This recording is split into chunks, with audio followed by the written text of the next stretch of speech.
बड़ी संख्या में लोग अगर एक साथ आए और वो मिलकर ऐसा तय करते हैं कि हमें किसी राजनीतिक संगठन या पार्टी की जरूरत है, तो उस पार्टी की घोषणा उस समय करी जाएगी। देश का सबसे बड़ा रणनीतिकार राजनीति में उतरने को है तैयार। आखिरकार प्रशांत किशोर ने नई पार्टी बनाने का इशारा कर दिया है। प्रशांत किशोर ने प्रेस कॉन्फ्रेंस बुलाई, जिसमें उन्होंने कहा कि 3 महीने में करीब 18,000 लोगों से मुलाकात करेंगे। अगर एक बड़ा तबका इस बात पर तैयार होता है कि पार्टी बनाई जाए तो पार्टी बनाई जा सकती है। अगले 3 से 4 महीनों के अंदर इन 17,500-18,000 लोगों के साथ संवाद स्थापित करना, उनसे समझना, उनसे जन स्वराज की परिकल्पना के बारे में चर्चा करना और अगर उनकी सहमति हो तो उनको इसका भागीदार बनाना, ये पहला लक्ष्य है। अगर इनमें से एक बड़ा वर्ग 2,000, 5,000, 3,000, मैं कोई संख्या अभी आपको एक संख्या नहीं बता सकता हूं, लेकिन इसमें से बड़ी संख्या में लोग अगर एक साथ आए, एक प्लेटफॉर्म या एक अभियान के तहत जुड़कर आते हैं और वो मिलकर ऐसा तय करते हैं कि हमें किसी राजनीतिक संगठन या पार्टी की जरूरत है, तो उस पार्टी की घोषणा उस समय करी जाएगी।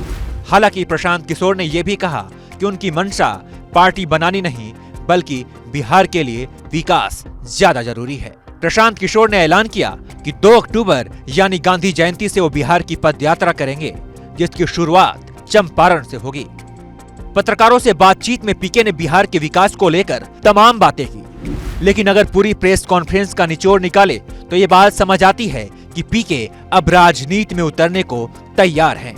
इस बात पर गौर करें कि वो अभी भी खुलकर पार्टी बनाने की बात नहीं कह रहे हैं, लेकिन पार्टी बनाने की बात से इनकार भी नहीं कर रहे हैं। पीके ने ऐलान किया कि वो 2 अक्टूबर से पदयात्रा करने वाले हैं, लेकिन 2 अक्टूबर में करीब 5 महीने का वक्त बाकी है। ऐसे में 5 महीने पहले इस प्रेस कॉन्फ्रेंस के बुलाने का मतलब क्या है? जाहिर है पीके चाहते हैं कि लोगों के बीच उनकी नई पार्टी को लेकर चर्चा हो। प्रशांत किशोर बिहार की पदयात्रा करने वाले हैं। जाहिर है उनका मकसद जमीनी तौर पर अपना जनाधार मजबूत करना है।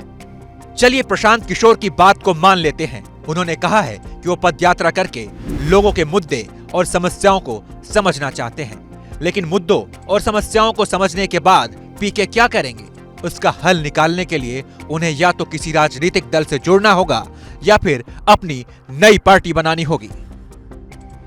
प्रशांत किशोर आंध्र प्रदेश के मौजूदा मुख्यमंत्री और वाईएसआर कांग्रेस के अध्यक्ष जगमोहन रेड्डी के रास्ते पर हैं।